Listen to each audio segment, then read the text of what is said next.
What's up mga katatang?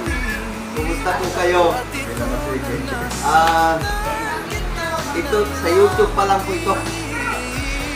Sa YouTube. Ito yung tinawag natin sa YouTube.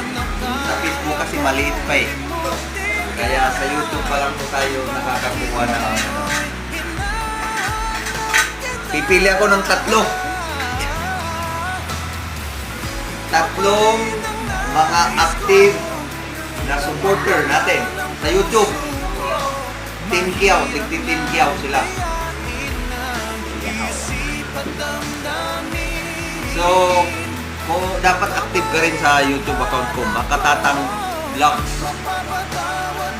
Oh. Pag active ka rin sa Facebook, Gcash.